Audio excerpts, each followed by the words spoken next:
I present to you Calamelios Zephyros.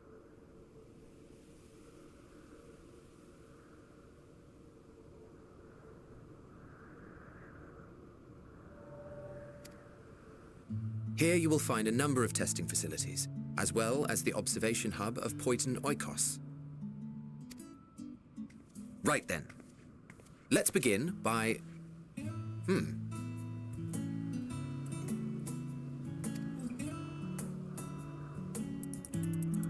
Well, well, an Arrhaeus. How delightful.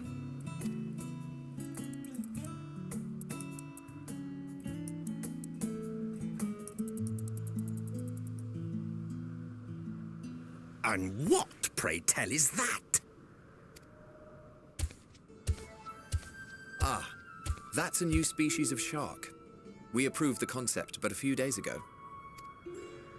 Sharks are among the most popular sea creatures. Rare is the day when someone does not submit a new concept. At first, they were largely orthodox, consideration given to such things as size and environmental impact, and then a whimsical someone thought to bestow it with flight, another superior intelligence. And then the floodgates burst, concepts with multiple heads, or arms and legs, and so on and so forth. It was getting absurd. A part of me wanted to tell them to go away and find something else to create, but in the end I couldn't deny their passion. And here we are.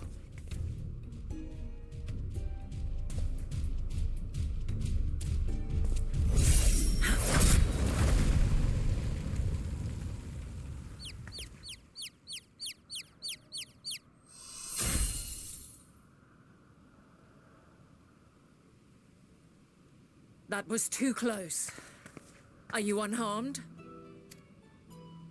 Well now, if it isn't a pair of familiar faces. Benar, that we should meet you here.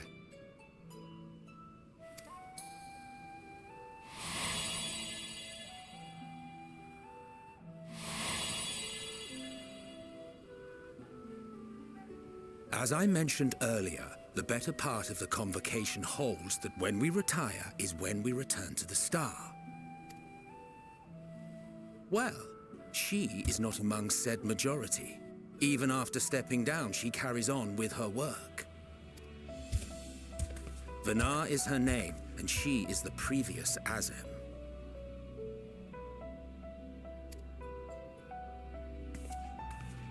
It has been a while, Hythlodaeus. You look well. Less so, Emmet Selk. I dare say the lines upon your brow have both deepened and doubled in number. A shame for one so young. You must make an effort to frown less often.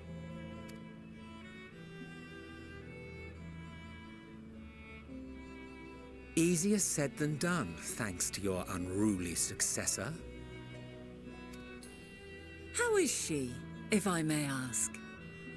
Incorrigible as ever. Rushed headlong into a volcano on the brink of eruption just the other day. I should be glad to share the tale in its entirety later, if you're so inclined.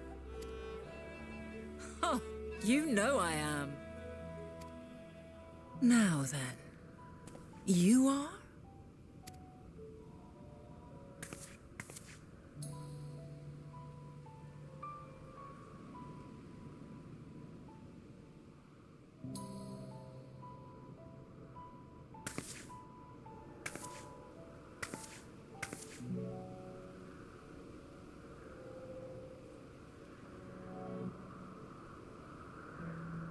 I say, have you perchance come from the future?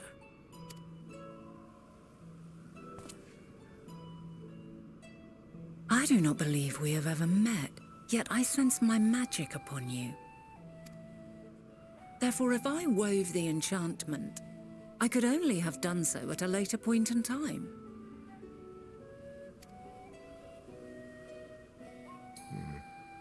What manner of magic is this, if I may ask? A traveler's ward, of course. It prevents the corruption of one's ether.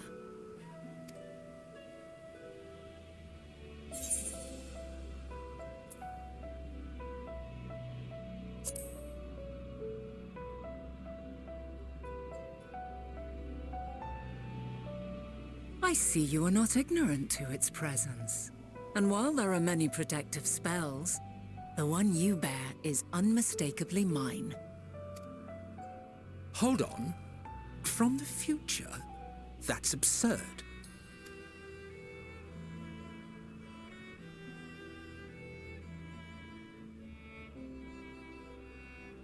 What is it? Are you unable to speak of the matter?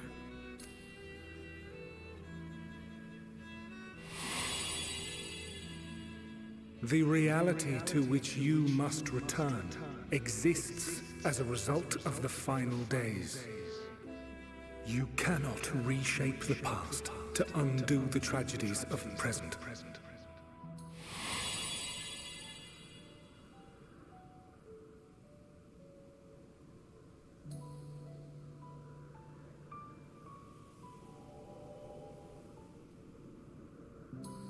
So, your actions here will not change your history, but they may yet affect the course of ours.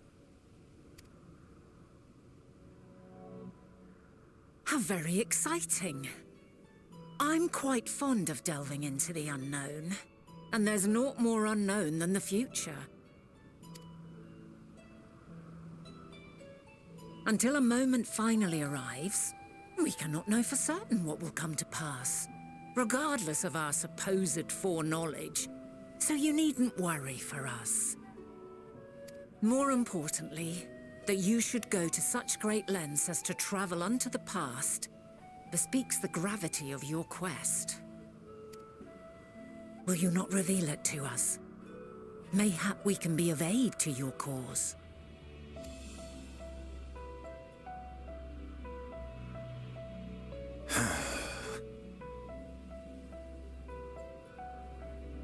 If this is true, then you've been keeping quite the secret to yourself. As a representative of the Convocation, I will hear it all. Your identity, purpose, everything.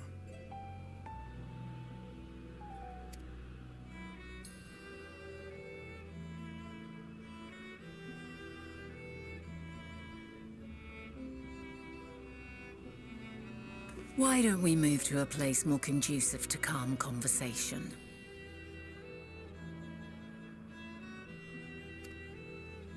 I've been working here for some days now at an old friend's behest. If it is agreeable, we may make use of my accommodation at Poiton Oikos.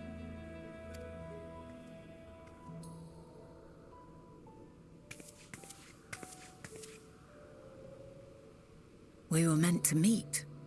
I am certain of it. Else I wouldn't have marked you so clearly, and sent you unto myself in the past. It's precisely the sort of mischief I would get up to, and quite inspired, if I do say so myself.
wonderful aroma. I feel more relaxed already. Would that I had sweetmeats to offer, but I travel light out of habit.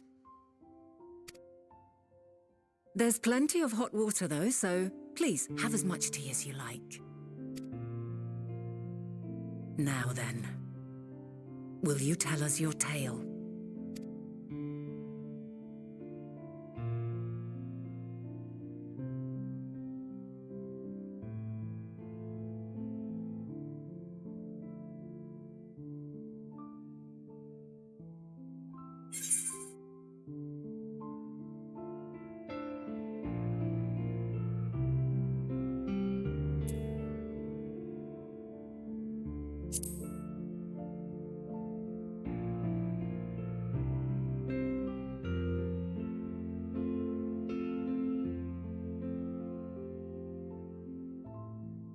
Why don't you start from the beginning?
Preposterous. Utterly preposterous. While not the words I would have chosen, I too have my doubts. Much of it borders on the incredulous. What of you, Vanar?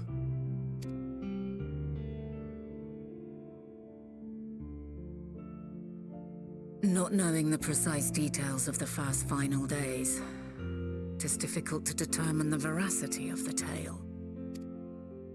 Supposing it is all true, I must ask myself why I would do what I did.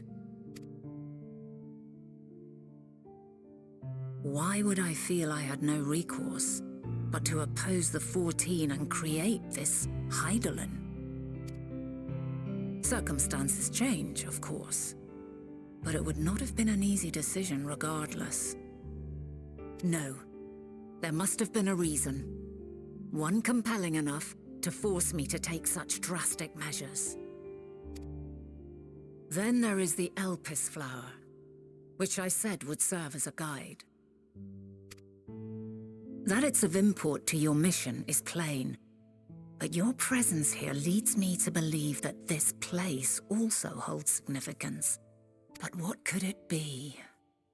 What are we meant to accomplish? Might it not be simply thus? In the future, whence she came, the final days could not be averted. Mankind has no choice but to flee the star.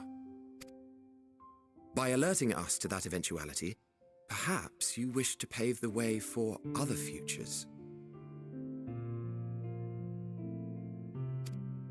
Theoretically speaking, it is a possibility. Yet if that were my primary objective, I see no reason to guide our friend to Elpis specifically. The capital and Amarot, or even my own home would be more logical destinations.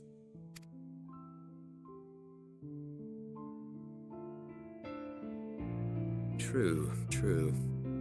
I note also that Hydaelyn did not specify a point in time to which she must return. By this, it may be inferred that it was not critical that we should meet. Alternately, she had reason to believe that our paths would converge, coincidental though it may seem. This is quite a puzzle. And we do not have all the pieces. Hardly any. But we do have one immutable fact. If the final days are indeed as described, they will bring death to all that I hold dear. Yet despite being afforded long years of preparation, the only provisions I could make were for flight. Nay, my first and foremost endeavor would be to find a way to forestall the coming doom. Given that even the 14 failed, mayhap you deemed it impossible. Nothing is impossible. This I have always believed. And if Hydaelyn is indeed me, she would believe the same. Listen to yourself. Are you seriously entertaining the notion that you are a messianic figure in some far-fetched tale?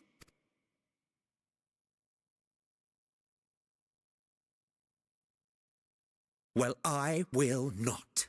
I refuse to accept that our world could be undone by some unforeseen calamity. I also take offense to my portrayal as a megalomaniacal madman. To sacrifice oneself for the star is a noble act, and I would hold those who gave themselves to this zodiac in the highest esteem. Yet, you claim I recreated Amarot and populated it with phantoms of our people? A bizarre indulgence that would be insulting to their memory. Worse still, I even invited you there. Literally invited my own downfall. Why would I do something so idiotic and inexplicable?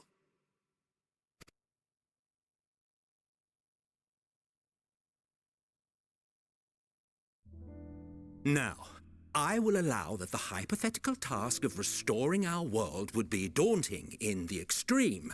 The thought of having to bear such a burden for 1,000 lives horrifies me. But I would never forsake my duty. I would never forsake my brethren.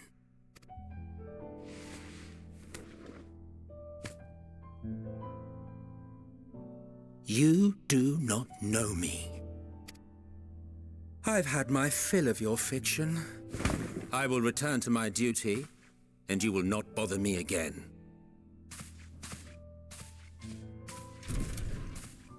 Emmett Selk! Wait!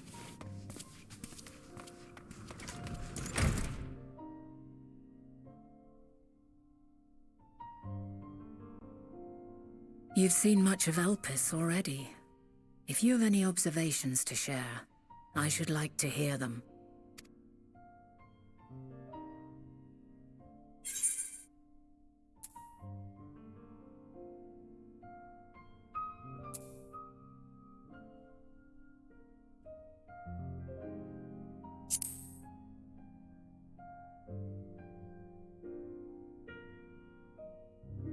Ah yes, the energy distinct from ether.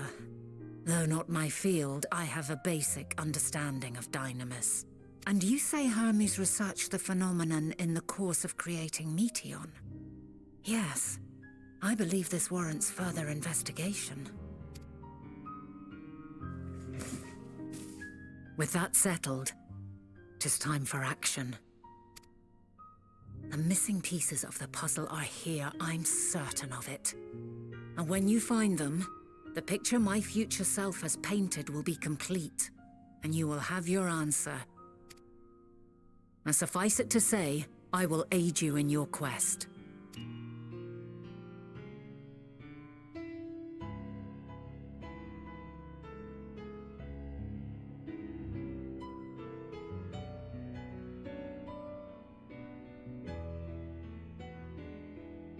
Have faith. If Emmett Selk is the man Azum described to me, we've not seen the last of him.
A delightful breeze and a breathtaking view.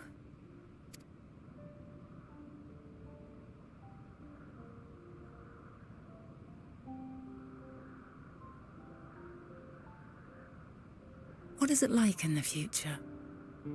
Is the world still a beautiful place?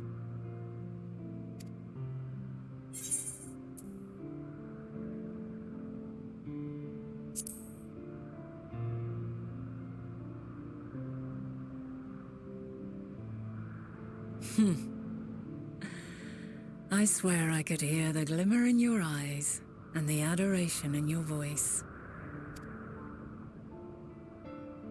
While we wait, will you not tell me about your adventures? Well, not the portentous events which led you here, but the simple delights all your own. By learning about the future world, I may gain insight into future me's plans. But more than that, I have an interest simply as a fellow traveler. Short of going somewhere oneself, there's naught more stirring than hearing another's account.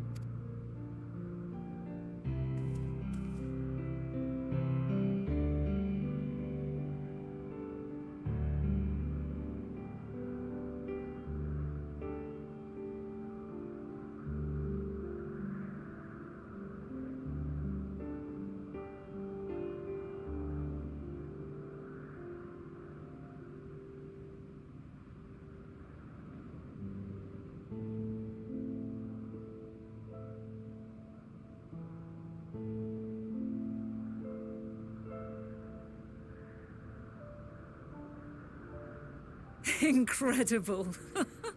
Would that I could have been there to see it.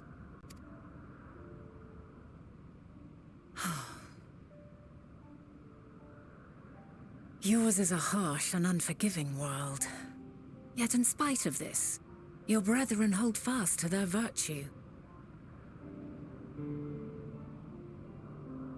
To know that the light of mankind's potential still shines, even in that faraway place, it gives me heart.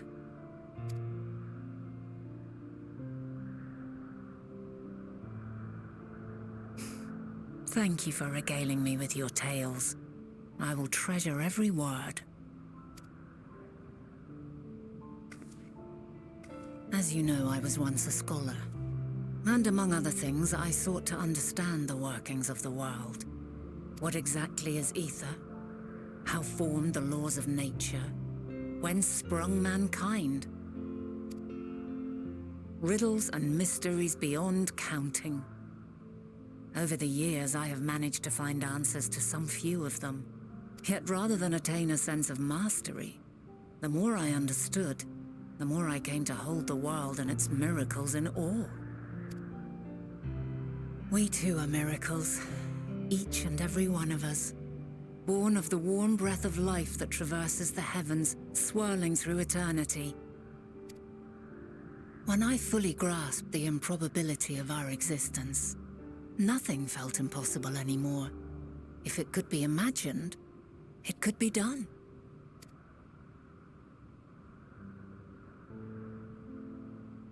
A passion swelled within me, an epiphany dispelling all preconceptions of what was natural and true, and a presence without.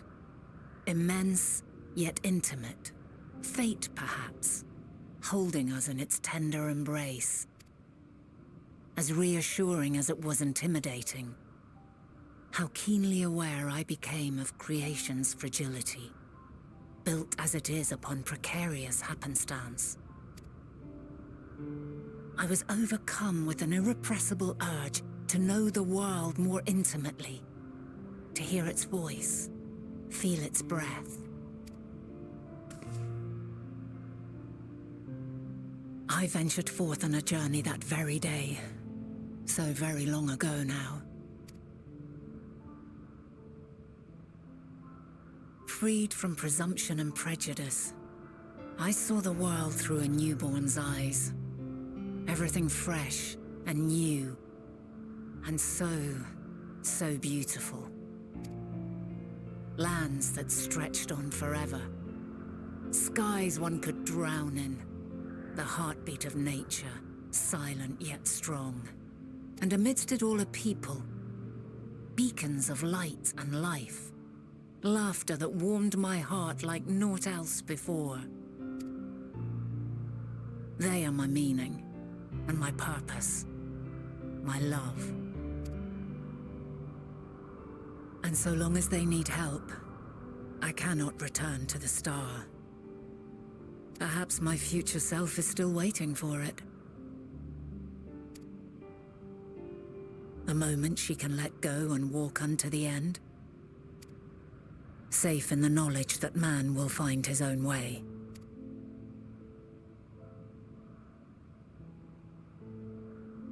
You, who are our future, tell me this, and tell me true.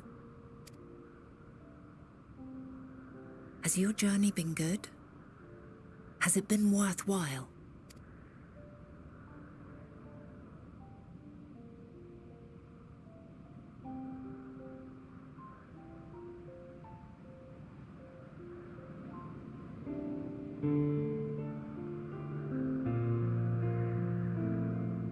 Pray forgive my lateness.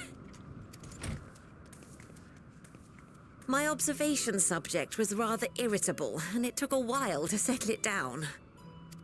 No need to apologize. Your work takes precedence. Besides, we had a pleasant conversation in the meantime. You're too kind. Now then, I'm told you wished to ask me some questions. Indeed. I've an interest in one of Hermes' creations. Meteon. You witnessed a host of them take flight, yes? Oh, that! Yes, I did. 'Twas in the dark of the morn. I'd left the Thalassai after nocturnal observation. As I walked along, I spied a bright light climbing high into the southeastern skies. Then, in an instant, it was gone, like a shooting star, only rising rather than falling. But then another shot up, then another, and another. Intrigued, I made my way to the edge to investigate. And who should I spy on an isle to the south but Hermes and Meteon, the Metea, rather. There were lots of them, and I realized they must be the shooting stars that I'd seen. A dazzling spectacle indeed. Have you spoken with Hermes about this? Oh, yes. The sight left such an impression on me that I approached him about his mystery project the very next day. Alas, he said that he couldn't reveal anything just yet, that he needed to conduct further tests. It shouldn't be long now, though. He often returns to that isle, and I have a feeling he's nearing a breakthrough.